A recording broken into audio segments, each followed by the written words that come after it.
जय ज्योती जय सावित्री. मी अर्चना राजेंद्र कावलकर, माणिकवाडा, यवतमाळ. सावित्रीबाई फुले जयंतीनिमित्त नववर्षाचा महामहोत्सव करूया.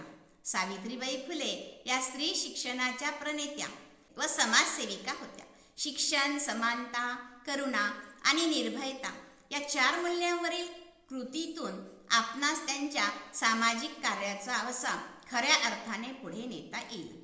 तसेच त्या पहिल्या महिला मुख्याध्यापिका, कवयित्री, लेखिका व शिक्षिका होत्या. त्यांनीच सर्वात आधी मुलींसाठी शिक्षणाची दारे उघडली. त्यांचे विचार क्रांतिकारी होते. त्यांनी आपल्या लिखाणातून सामाजिक सुधारणा व समानतावर जोर दिला. त्यांनी केलेले सामाजिक कार्य म्हणजे अस्पृश्यता निर्मूलन, मुलींसाठी पहिली शाळा काढून शिक्षणाची मुहूर्तमेढ रोवली, विधवांना समर्थन म्हणून बालहत्या प्रतिबंधक गृह काढले, बालविवाह, सती प्रथेला विरोध केला. महात्मा ज्योतिबा फुलेंसोबत सत्यशोधक समाजाची स्थापना करून पुरोहितांशिवाय विवाह सोहळ्याची सुरुवात केली. नंतर अनेक शाळांची स्थापना केली. गरजू मुलांसाठी अनाथ आश्रम काढले, ज्यामुळे शिक्षण आणि समानतासाठी क्रांती घडली. अस्पृश्य आणि जातीभेद विरुद्ध आवाज उठविला. शिक्षणातूनच दलित व इतर स्त्रियांचा उद्धार होईल यावर त्यांचा विश्वास होता. शिक्षणाला सर्वोच्च प्राधान्य दिले. सर्व माणसे समान आहेत.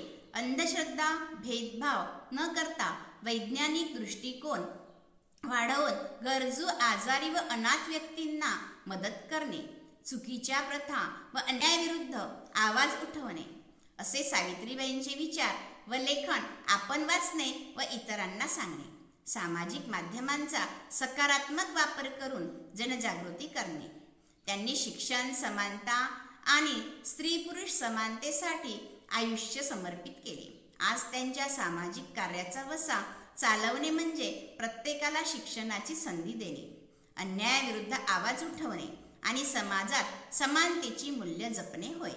समाजातील दुर्लभ घटकांच्या हक्कासाठी उभे राहणे व सावित्रीबाई यांच्या सामाजिक कार्याचा वारसा घरोघरी सुरू करून नवीन वर्षात महामहोत्सव साजरा करा व सामाजिक कार्याची गुढी उभारा व त्यांच्या कार्याचा आदर्श पुढे नेऊया, तरच सावित्रीबाईंना खरी आदरांजली ठरेल. जय ज्योती जय सावित्री.